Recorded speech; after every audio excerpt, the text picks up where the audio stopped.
As-tu déjà eu cette sensation étrange, juste après avoir prié la nuit, comme si quelque chose manquait, comme si ta prière n'avait pas touché le ciel comme tu l'espérais? Beaucoup de musulmans prient le tahajjud avec un cœur sincère, mais la vérité choque. Une grande partie d'entre eux le fait d'une manière qui n'est ni conforme à la sunna, ni bénéfique pour leur âme. Et le pire, ils ne savent même pas ce qu'ils font de travers. Ce n'est pas leur faute, personne ne leur a expliqué clairement. Aujourd'hui, tu vas découvrir ce que la plupart ignorent totalement. Tu vas voir que certaines petites erreurs que tu fais, sans t'en rendre compte, peuvent fermer des portes que tu pensais ouvertes. Et, à l'inverse, de simples ajustements peuvent transformer ta prière nocturne en un moment où les anges écrivent ton nom parmi ceux qui sont éveillés pendant que le monde dort. Reste concentré, car ce que tu vas entendre te donnera une clarté que la plupart des croyants n'ont jamais eue à propos du tahajjud. Et avant qu'on continue, laisse-moi te dire une vérité surprenante. Plus de la moitié des personnes qui regardent nos vidéos ne sont pas abonnées. Si toi aussi tu recherches sincèrement un chemin vers la lumière, alors abonne-toi maintenant. Ne laisse pas passer les rappels qui pourraient changer ton lien avec Allah subhanahu wa ta'ala pour toujours. Clique, abonne-toi et reste jusqu'à la fin, car ce que tu vas apprendre aujourd'hui pourrait transformer entièrement ta prière, ton cœur et tes nuits. Il lui explique doucement que la nuit, telle qu'Allah subhanahu wa ta'ala l'a dessinée dans sa sagesse, n'est pas seulement un moment d'obscurité extérieure, mais un voile sacré derrière lequel se cachent des hidden truths que l'on ne perçoit qu'avec un cœur réveillé. Il lui dit que toute prière accomplie après l'Isha et avant l'apparition du Fajr entre déjà dans ce domaine mystérieux du Night Prayer, où Islamic Mysticism et Spiritual Awakening se mêlent comme une brise subtile que seuls les cœurs sincères sentent passer. Il ajoute que beaucoup de croyants compliquent ce qu'Allah subhanahu wa ta'ala a rendu simple, oubliant que la nuit est un espace où les anges parcourent la terre, transportant les invocations et les larmes vers les cieux, et où chaque prosternation éclaire les ténèbres invisibles autour d'eux. Et pour qu'ils comprennent vraiment, il lui raconte comment, au fil des siècles, les sages ont expliqué que la nuit entière est un champ fertile pour la proximité divine, et que celui qui s'y glisse humblement goûte à un mysterious event explained through Islam, où l'âme apprend à dépendre de son Seigneur sans intermédiaire. Puis, avec un léger sourire, il lui rappelle qu'il n'a pas besoin d'être parfait pour prier la nuit. Il suffit d'être sincère, d'avancer, même lentement, vers la lumière. Il poursuit en lui disant que cette plage entière, d'Isha à Fajr, était comme une porte ouverte que beaucoup laissent fermer sans s'en rendre compte, car ils attendent le moment parfait, alors qu'Allah subhanahu wa ta'ala aime déjà le premier pas, même maladroit. Il explique que ce simple principe est lui-même un secret du Quranic Mysteries, car Allah parle de ceux qui se tiennent debout la nuit, craignant l'au-delà et espérant la miséricorde de leur Seigneur. Surat As-Sajda 16. Il lui raconte qu'un homme simple lui avait dit un jour qu'il ne savait réciter que quelques sourates, mais que ces quelques versets disaient plus que toute une bibliothèque lorsqu'ils étaient récités dans le calme nocturne. Il en profite pour lui rappeler que la nuit ne demande pas une performance, mais une présence, et que c'est cette présence qui ouvre la porte à un véritable spiritual awakening. Et pour donner un exemple concret, il décrit comment même 2 rakas mal alignés, mais offertes avec un cœur lourd et sincère, pèsent plus lourd dans les cieux que 1000 mots récités mécaniquement.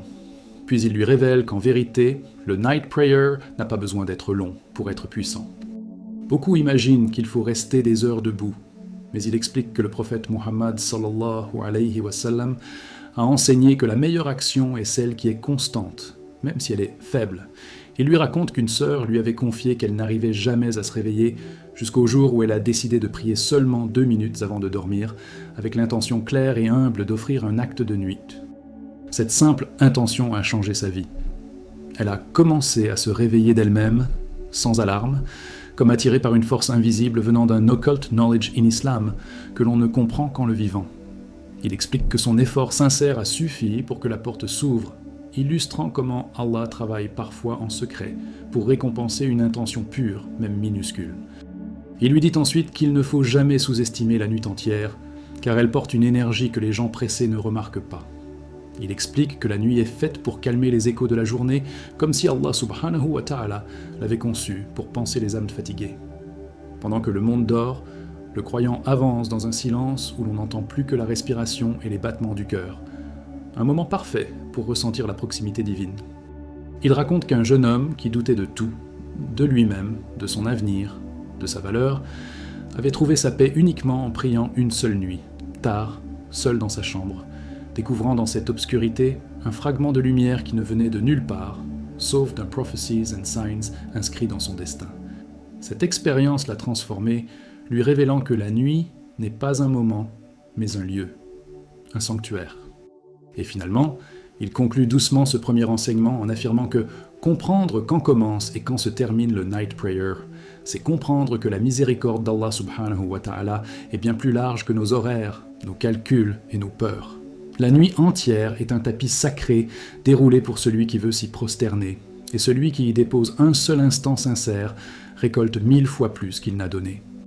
Il l'invite alors à ne pas attendre la perfection, mais à entrer dans cette nuit comme un voyageur qui cherche une lampe. Car Tahajjud n'est pas seulement une prière, c'est une rencontre. Et doucement, il l'amène vers la réflexion suivante, lui disant que pour comprendre ce voyage nocturne, il est essentiel de distinguer deux chemins que beaucoup confondent, Tarawih et Tahajjud. Il lui explique d'abord que beaucoup de croyants mélangent Tarawih et Tahajjud, pensant que les deux prières se valent alors qu'elles appartiennent à deux réalités différentes, chacune portant une lumière particulière cachée dans les Quranic Mysteries. Il lui dit que Tarawih, accompli en congrégation après Isha pendant le mois béni de Ramadan, est une célébration de la miséricorde descendante, un moment où la communauté entière goûte à un spiritual awakening collectif. C'est un moment où l'on sent presque le souffle de la Ummah, aligné derrière un imam, avançant dans un même rythme de lumière, comme un seul cœur. En revanche, Tahajjud appartient à un domaine beaucoup plus intime, presque secret, où le croyant se tient seul devant Allah subhanahu wa ta'ala après avoir dormi, comme un serviteur réveillé par un appel silencieux qu'il ne comprend pas toujours, mais qu'il ressent profondément. Il lui dit alors que comprendre cette différence, c'est déjà comprendre les hidden truths de la nuit. Il décrit ensuite Tarawih comme un grand rassemblement de prophecies and signs où l'on ressent la force de la fraternité et où la lecture du Coran remplit les cœurs d'une énergie qu'on ne retrouve nulle part ailleurs. Il lui raconte comment certains croyants qui n'arrivent pas à prier seuls toute l'année ressentent, pendant Ramadan, une puissance inattendue lorsqu'ils se tiennent dans les rangs, comme si un mysterious event explained through Islam se manifestait dans l'air. Et il lui dit que c'est voulu. Allah subhanahu wa ta'ala a placé dans ce mois une force collective, un parfum d'islamique philosophie qui élève même les âmes fatiguées. Mais il lui rappelle que Tarawih, aussi lumineuse soit-elle, n'est pas Tahajjud, car Tahajjud n'est pas une prière de groupe, c'est une conversation. Il lui décrit Tahajjud comme une rencontre intime que rien dans le monde matériel ne peut imiter. Il lui dit qu'il n'y a pas de vêtements spéciaux, pas de beaux tapis, pas de voix mélodieuse derrière laquelle se cacher. Il n'y a qu'un serviteur, debout dans une pièce silencieuse, parfois avec les yeux lourds, parfois avec le cœur tremblant, parfois avec un chagrin qu'il n'avait même pas su nommer avant cette nuit. Il lui explique que Tahajjud commence par le sommeil, car dormir puis se réveiller crée une rupture symbolique, un passage entre deux mondes, la vie extérieure et l'appel intérieur. Il lui raconte que certains sages disaient que Tahajjud est la prière des amoureux d'Allah subhanahu wa ta'ala, car seuls ceux qui aiment se lèvent pour rencontrer celui qu'ils aiment. Et dans ce geste, il voit un signe clair d'un occult knowledge in Islam que seule la nuit peut révéler. Il lui raconte alors une histoire simple, celle d'une femme qui n'avait jamais prié Tahajjud mais qui, une nuit, à cause d'un souci qui lui serrait le cœur, s'est levée avant l'aube sans savoir pourquoi. Elle s'est mise à prier maladroitement, récitant ce qu'elle savait, les larmes coulant avant même les mots. Cette nuit-là, elle a senti une paix qu'aucun médecin, aucun ami, aucune distraction n'avait pu lui donner. Elle ne le savait pas encore, mais elle venait d'entrer dans le domaine du Tahajjud, ce spiritual awakening dont parlent les anciens, ce moment où les voiles tombent et où les hidden truths deviennent perceptibles, même si on ne sait pas les exprimer. Il lui dit que c'est ainsi que beaucoup découvrent Tahajjud pour la première fois, non pas par un plan, mais par un appel. Enfin, il lui explique que la plus grande différence entre Tarawih et Tahajjud ne réside ni dans le nombre de rak'as, ni dans la longueur des récitations, mais dans la nature du lien. Tarawih te relie à la communauté. Tahajjud te relie à ton Seigneur. Tarawih te porte grâce à la force du groupe. Tahajjud te purifie grâce à la vulnérabilité de la solitude. Tarawih illumine ton moi. Tahajjud peut changer toute ta vie. Et il lui dit doucement que, avant d'aller plus loin, il doit comprendre qu'il existe un moment dans la nuit, plus précieux que tout l'or du monde, un moment que le prophète Muhammad sallallahu alayhi wa sallam a décrit comme celui où Allah subhanahu wa ta'ala descend au ciel le plus bas pour répondre à ceux qui l'appellent. Et c'est ainsi que, naturellement, il l'amène vers le prochain enseignement, le dernier tiers de la nuit. Il commence doucement en lui disant que connaître le meilleur moment pour le tahajjud, c'est comme apprendre à écouter les battements secrets de l'univers. Il lui explique que le temps, dans la vision de l'islamique philosophie, n'est pas seulement une succession d'heures, c'est une enveloppe sacrée où Allah subhanahu wa ta'ala place des portes invisibles que certains ne remarquent jamais. Parmi ces portes, il y en a une qui brille plus que les autres, le dernier tiers de la nuit. Ce moment, il lui dit, n'existe pas par hasard. Il est un don, un secret parmi les hidden truths, un instant où les voiles entre le ciel et la terre deviennent si fins que même les cœurs fatigués ressentent quelque chose de différent sans savoir pourquoi. Il lui montre alors que pour accéder à cette lumière, il suffit de comprendre comment découper la nuit, comme on découperait un trésor en 3 parties égales. Il poursuit en lui expliquant comment calculer ce moment. Tu regardes l'heure du coucher du soleil, puis l'heure du fajr, tu fais la différence, puis tu divises ce total en 3 segments. Le dernier segment est le royaume du tahajjud. Mais il lui dit que ce calcul, même s'il semble mathématique, cache en réalité un parfum de Quranic mysteries. Car pourquoi Allah subhanahu wa ta'ala a-t-il choisi ce moment précis? Pourquoi pas minuit ou juste avant Isha? Il lui répond « Parce que le dernier tiers est le moment où le monde dort le plus profondément, où les inquiétudes se taisent, où les âmes sont les plus vulnérables. C'est aussi l'heure où le prophète Muhammad sallallahu alayhi wa sallam priait le plus souvent, cherchant le très miséricordieux dans un silence que seule la nuit peut offrir. Cette vulnérabilité crée un spiritual awakening que nul autre moment ne peut provoquer. » Il lui raconte ensuite comment certains savants disaient que si tu veux parler à Allah subhanahu wa ta'ala, prie, mais si tu veux qu'Allah te parle, réveille-toi au dernier tiers de la nuit. Il lui sourit en lui disant que cette phrase, bien que poétique, contient une vérité profonde. Dans ce moment, les cœurs s'ouvrent plus facilement, les larmes viennent plus naturellement, les intentions deviennent plus pures, rien ne ressemble à cet instant. Même l'air semble être différent, comme s'il faisait partie des mysterious events explained through Islam. Il lui dit aussi qu'il arrivera parfois qu'on se réveille, juste avant Fajr, sans alarme, sans raison apparente. Il lui dit « Ne crois jamais que c'est un hasard. C'est souvent un appel, une invitation, un signe parmi les prophecies and signs que ton Seigneur veut t'entendre. » Il lui explique encore que le dernier tiers de la nuit n'est pas seulement un moment béni, c'est un miroir. Dans ce miroir, chacun voit la version la plus sincère de lui-même.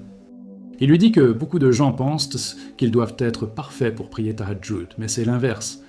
Tahajjud est précisément pour ceux qui ne le sont pas. Il lui raconte qu'une personne peut se lever pleine de doutes, de tristesse, ou même de colère, mais lorsqu'elle pose son front au sol, quelque chose change. Ce changement n'est pas spectaculaire comme un miracle visible. C'est une transformation silencieuse, une guérison que seuls ceux qui la vivent peuvent comprendre. C'est là que l'islamique mysticisme se manifeste. Non pas dans la magie, mais dans la profondeur des émotions humaines alignées avec le divin. Enfin, il lui dit que le dernier tiers de la nuit est un cadeau offert à tous, mais déballé par peu. Il lui explique que ceux qui goûtent à ce moment changent sans même s'en rendre compte. Ils deviennent plus patients, plus calmes, plus lucides dans leurs décisions. Ils comprennent que les réponses qu'ils cherchent dans les gens ou dans le monde matériel étaient en réalité plus proches qu'ils ne l'imaginaient. Et il lui dit que, s'il veut vraiment comprendre la valeur de Tahajjud, qu'il se prépare à entrer dans un territoire où l'on parle moins et où l'on ressent plus. Et à ce moment-là, il lui dit doucement « Et maintenant que tu connais le meilleur moment, il est temps de découvrir ce que tu dois dire lorsque ton front touche la terre. » Il commence en lui disant que le sujud n'est pas seulement un geste, c'est un voyage. Il lui explique que, parmi tous les instants de la prière, celui où l'on pose son front sur la terre est le plus proche d'Allah subhanahu wa ta'ala, selon les paroles du prophète Muhammad sallallahu alayhi wa sallam. Il lui dit que cette proximité n'est pas symbolique, elle est réelle, une porte ouverte vers un spiritual awakening que beaucoup cherchent dans les livres, mais qui existe déjà sous leur front, dans ce moment unique. Il lui rappelle que même si la règle minimale est de prononcer une seule fois Subhana Rabbiyal A'la, le cœur comprend vite que 3 fois, ou plus, crée une vibration intérieure qui réveille les hidden truths que chaque âme porte en elle. Il lui raconte que lorsque quelqu'un dit Subhana Rabbiyal A'la, il affirme la pureté absolue d'Allah subhanahu wa ta'ala, tout en reconnaissant sa propre petitesse. Il lui dit que ce contraste est l'essence de l'islamique mysticisme. L'infiniment grand et l'infiniment petit se rencontrent dans un seul point, dans un seul souffle. Il lui explique qu'en prononçant ces mots, l'être humain se décharge d'un poids immense. Toutes les illusions de contrôle, toutes les inquiétudes qui rongèrent son esprit, se dissolvent doucement dans un espace où seul demeure le Très-Haut. Il lui dit qu'il n'est pas surprenant que certaines personnes pleurent spontanément dans le sujud. Ces larmes sont des Mysterious Events Explained Through Islam, une purification que le monde extérieur ne comprend pas. Il poursuit en lui expliquant que dans le sujud, il n'y a pas besoin d'introduction longue ou de récitation compliquée. Contrairement aux du'as faites en dehors de la prière, celles du sujud sont directes. Il lui dit « Quand tu poses ton front au sol, tu n'as pas besoin de chercher les mots parfaits. Parle comme un enfant parle à sa mère, car dans cet instant, Allah subhanahu wa ta'ala sait déjà ce qui étouffe ton cœur. » Il lui rappelle que la sunna autorise la personne à faire des du'as personnels dans n'importe quelle langue et que cela ne réduit en rien la profondeur spirituelle de l'instant. Il lui dit qu'une simple phrase, dite avec sincérité, peut changer un destin plus vite qu'une longue invocation récitée mécaniquement. Il lui explique que dans le sujud, l'âme dit souvent ce que la langue n'ose pas. Il lui raconte qu'il a vu des gens demander la guérison, la paix, la clarté, le pardon, ou même simplement la force de continuer. Il lui dit que ces mots, murmurés dans l'obscurité de la nuit, deviennent comme des graines déposées dans la terre fertile du destin. Et il lui dit que, lorsqu'une âme parle sincèrement dans le sujud, les anges eux-mêmes frémissent, car ils reconnaissent la beauté de cette fragilité humaine tournée vers le divin. C'est là que les Quranic Mysteries prennent vie. L'être humain, si faible dans son quotidien, devient soudain puissant lorsqu'il se prosterne devant celui qui contrôle toute chose.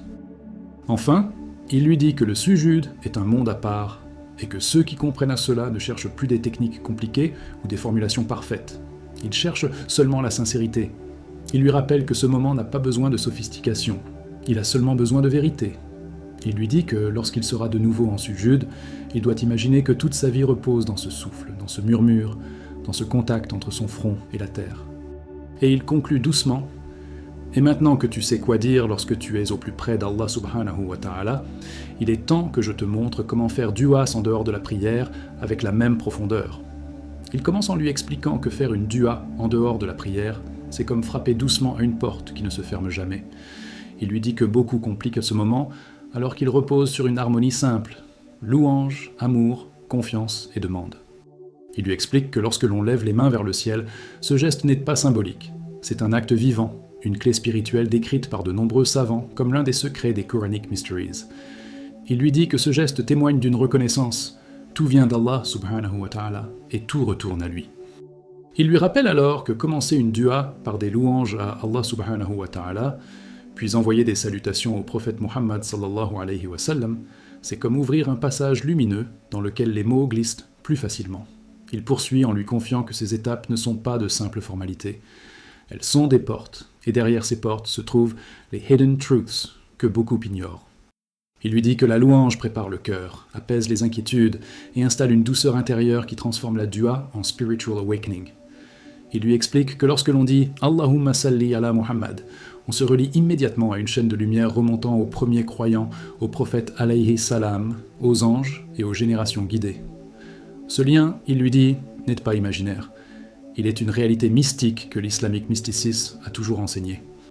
En envoyant des bénédictions sur le prophète Muhammad sallallahu alayhi wa sallam, on ouvre le chemin pour que nos mots s'élèvent sans obstacle. Il lui raconte ensuite que lorsqu'on arrive au moment de formuler la demande, beaucoup hésitent. Ils pensent qu'ils doivent utiliser des phrases parfaites, des formulations savantes. Il lui dit, absolument pas, Allah subhanahu wa ta'ala ne regarde pas la beauté linguistique mais la vérité du cœur. Parle-lui comme tu parles dans le silence de tes pensées les plus secrètes. Il lui dit que ce moment est tellement précieux que même les anges enregistrent chaque mot avec soin. Il lui raconte que certaines personnes ont obtenu des changements de vie avec une seule phrase dite dans un souffle tremblant. Et il lui explique que ces moments, parfois invisibles aux yeux des autres, font partie des Mysterious Events Explained Through Islam, où l'invisible travaille pour celui qui prie. Il lui dit aussi que la posture compte. Il lui explique que lever les mains est une sunna fortement recommandée et que laisser une petite ouverture entre les paumes symbolise l'espoir et l'attente.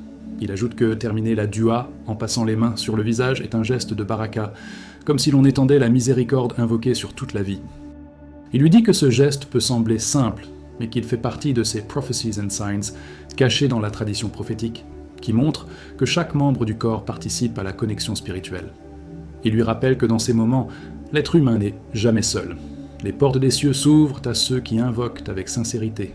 Enfin, il lui dit que la du'a, en dehors de la prière, est un art, un dialogue intime, un refuge. Il lui explique que ceux qui maîtrisent en cet art voient bien leur vie changer sans qu'ils puissent expliquer comment.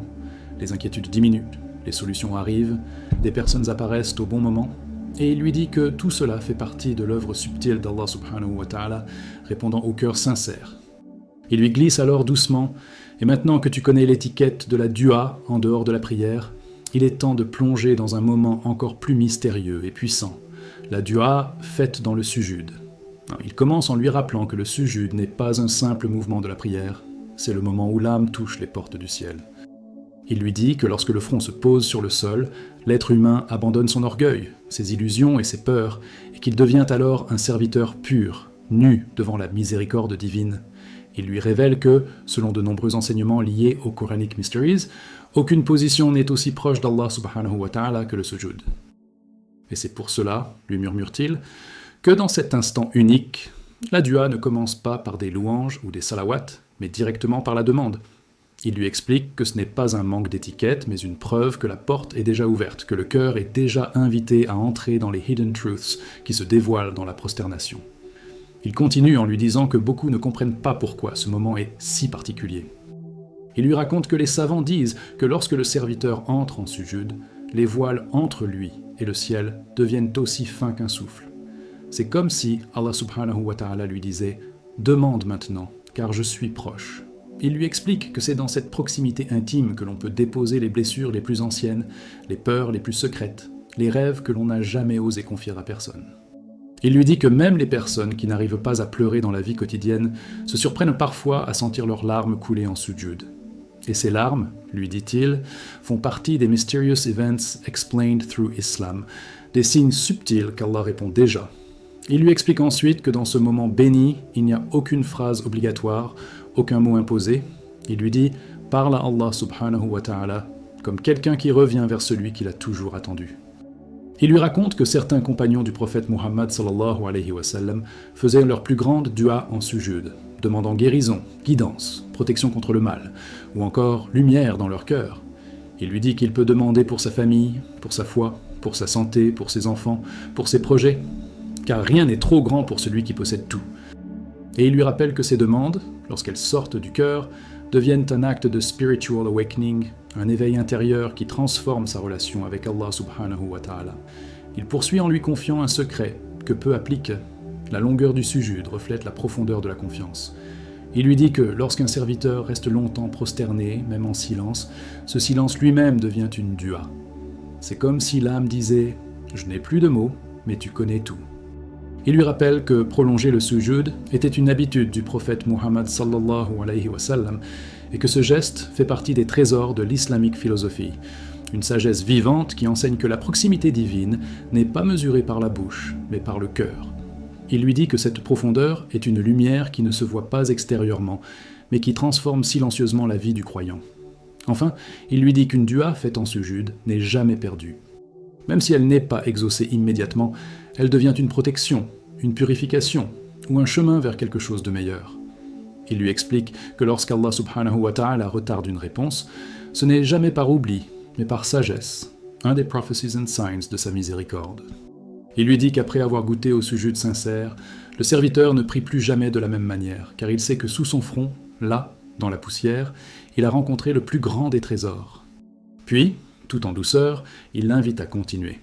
Et maintenant que tu connais la puissance cachée du sujud, il est temps de comprendre ce qu'il faut absolument éviter de dire pendant la dua. Il commence en lui expliquant que beaucoup de croyants font leur dua, avec une intention sincère, mais qu'ils commettent parfois une erreur subtile, réciter Al-Fatiha pendant la demande.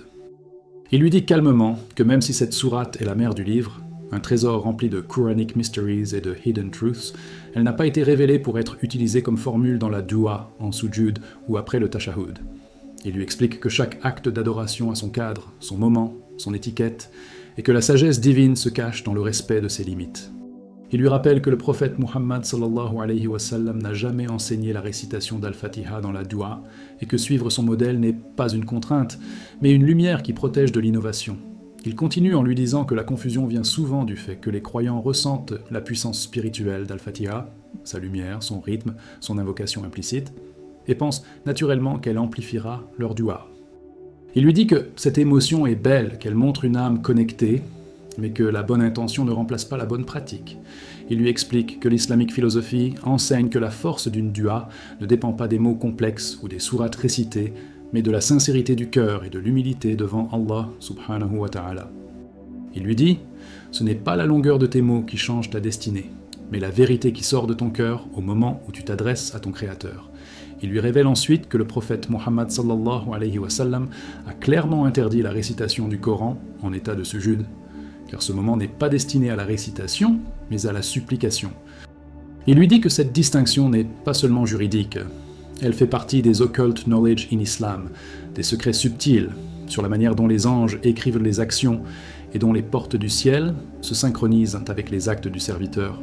Il lui raconte que dans le sujud, on est dans un état d'abandon total, une proximité où la parole humaine doit rester simple, directe, vulnérable. C'est pourquoi réciter Al-Fatiha, une sourate majestueuse destinée à la récitation rituelle, ne correspond pas à ce moment d'intimité profonde. Il poursuit en soulignant que ne pas réciter Al-Fatiha dans la dua ne diminue en rien l'honneur de cette sourate. Au contraire, respecter son usage renforce sa grandeur. Il lui explique que lorsqu'il récite Al-Fatiha dans la prière debout, derrière chaque mot se trouvent des prophecies and signs, des mystères anciens qui s'ouvrent à son âme. Et lorsqu'il fait dua en sujud, c'est une autre porte qui s'ouvre, celle de la conversation directe avec Allah subhanahu wa ta'ala. Il lui dit que reconnaître cette différence n'est pas un détail, mais une clé du spiritual awakening, car cela lui permet de vivre chaque partie de la prière avec présence et conscience. Enfin, il lui dit que lorsque le croyant cesse d'ajouter ce qui n'a pas été légiféré, sa prière devient plus légère, plus ancrée, plus vivante. Il lui explique que suivre la sunna n'est pas une routine froide, mais une manière d'aligner son âme avec les mysterious events explained through Islam, ces mécanismes invisibles par lesquels Allah répond, protège, pardonne et transforme. Il lui dit que maintenant qu'il connaît la sagesse derrière l'absence d'Al-Fatiha dans la dua, il est prêt à conclure ce cheminement. Et dans cette douceur, il l'invite naturellement à la suite. Et c'est ici que ton cœur est prêt pour les derniers conseils, ceux qui unissent tout ce que tu viens d'apprendre.